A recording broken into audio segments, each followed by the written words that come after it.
Some of our cast were dressed in original Edwardian costumes and Indian dress. I can't speak for the Indian dress, but I can tell you that the Edwardian dresses are genuine. Some of them are 100 years old. The hat I'm wearing is original. It comes with its own leather box. It comes with a velvet brush. It's made of beaver skin, and it's probably older than most of us in here. They are going to... Where are we? No, we're going to ask for them to parade for us so you can see the costumes in all their glory.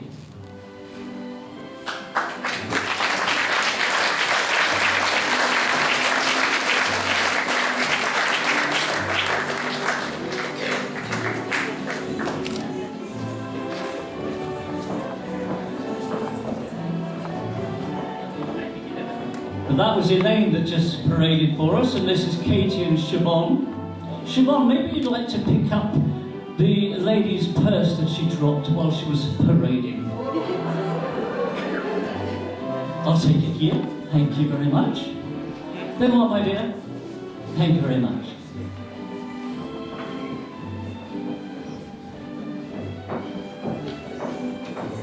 And here we have Anne.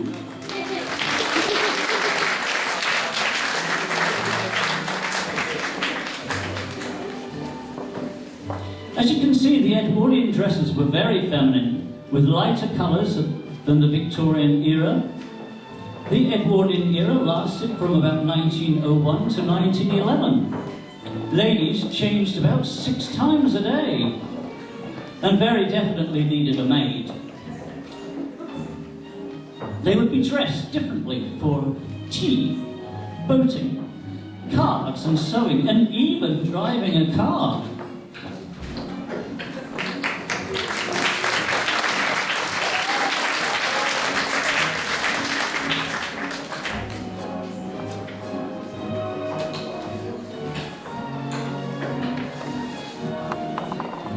And here we have the outfit for driving the car. We like to call that hat, the eagle has landed.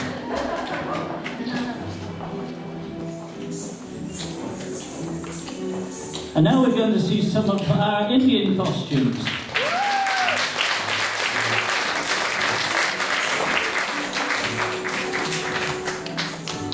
There are 35 states in India, and they all have their own customs, their own ways of dressing, and we cannot possibly show all 35 states, so we are showing a small sample.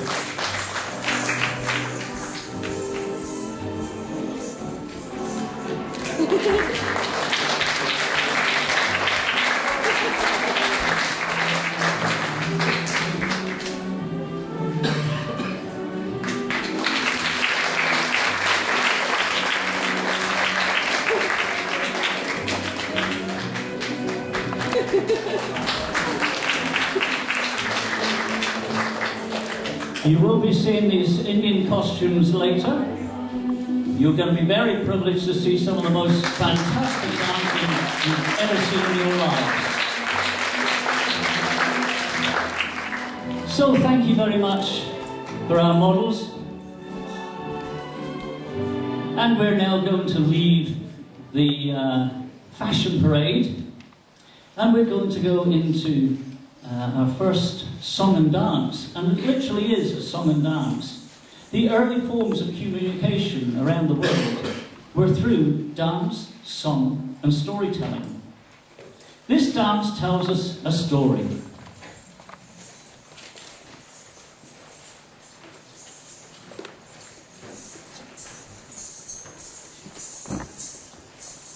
We're starting with the ancient form of dance, Kathak. In this dance, the dancer is telling a story about Lord Krishna. There are many stories about Lord Krishna and his lover, Radha. In this song, the dancer is portraying both the characters of Radha and Krishna. Radha is going to the river to get water, And Krishna is distracting her by throwing stones at her pot and grabbing her by the wrist. The pot breaks and she becomes completely soaked.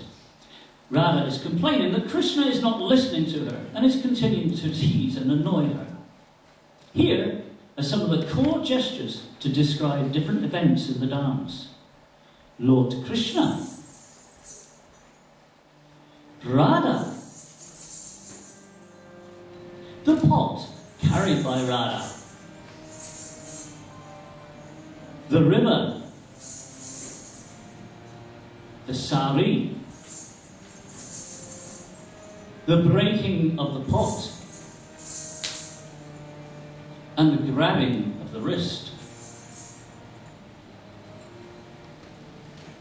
This dance will be performed by Shweta, who in her spare time trains many young people how to perform Indian dance. She will be accompanied by the beautiful singing voice of Pratima, also playing the harmonium, and Pratima and Shweta are both from the Ashram Centre. Thank you.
Thank you very much to Shweta and Pratima. We also have Pratima to thank for being one of the persons responsible for your meal tonight.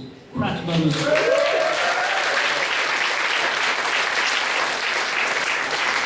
Pratima has actually been working on that meal for the last couple of days, and last night she was here until 1 o'clock in the morning.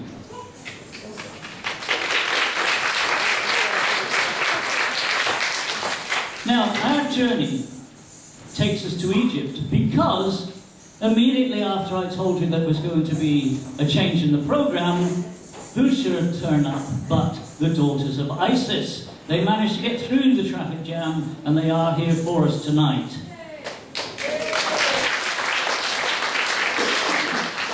So our journey takes us to Egypt, where the Gawazi are found performing a dance of the hips in the marketplaces. The Gawazi were descended from gypsies who migrated from India in the 11th century and settled in Egypt and made their living entertaining the public.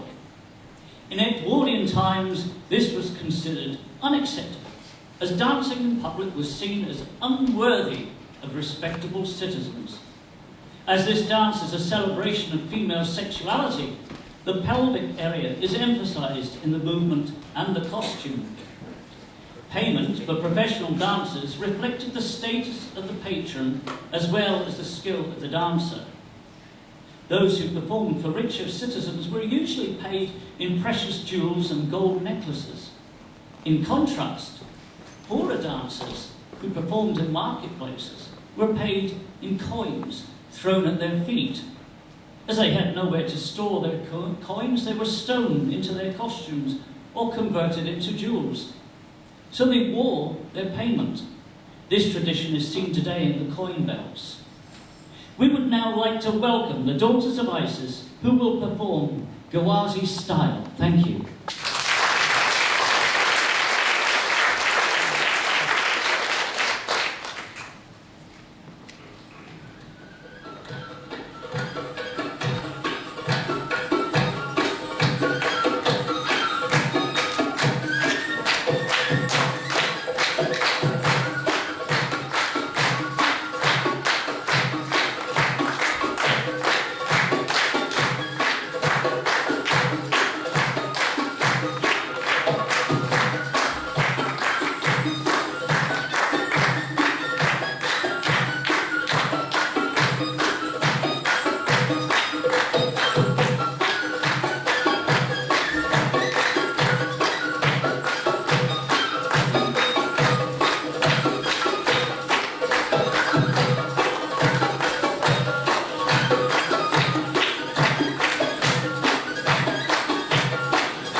Wow, that's all I can say. Now, you may have heard someone making a shrill noise during that dance. Is there any belly dancers out there? That, for the uninitiated, is a zagrit, and it's an appreciation of the dance move. They also hiss, but that doesn't mean they don't like it. That means that they appreciate a particularly sensuous movement, and they go sss. Lots of things in belly dance. We are now going to go on to Mata Hari, whose real name was Margarita Gertruda Zeller. She married a Dutch army captain who took her to Java. While she was living in Java, she joined a dance company and left her husband. In 1903, she moved to Paris and was seen as an exotic creature. She added to this by telling people that she was an Indonesian princess.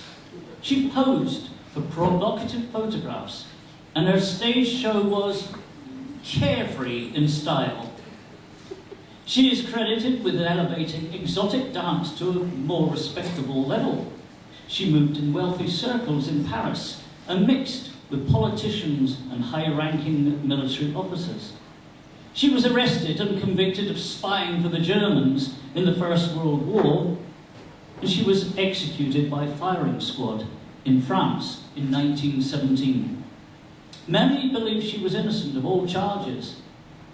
Tonight, we have dancing for us the exquisite Violet, who is Mata Hari.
tell her everything I know. We're now in the 20s, the 1920s, when hairstyles became shorter, hemlines were raised, and we can see those ankles. Both tap and Charleston have roots in the West African dance called Juba. Afro-American slaves communicate... Oh, no, I need to get my teeth in. Afro-American slaves communicated in code over long distances using drums. When the plantation owners banged drums, the slaves transferred their rhythms to their feet, with influences from other dances, such as English clogging. Modern tap emerged in the 1920s. The Charleston was popular with Afro-American communities in the 20s. It was considered provocative and immoral and became associated with flappers, a new breed of Western women who wore short skirts and far too much makeup. Tonight, we have Carlin Cocodi's adult tap group from St Andrews wearing original 1920s costumes, dancing to the Charleston. But first, we have Pam showing one of the 1920s dresses. She is wearing a Devore velvet geometric design dress and fox velvet coat lined with ermine. Jane Blythe, who is in the audience tonight and is one of our belly dancers, recently donated this dress to the group. They belong to her mother, and it's easy to imagine what people must have looked like in the roaring 20s. I say, Pam, would you care to bring on the flappers? Oh, darlings, darlings, I know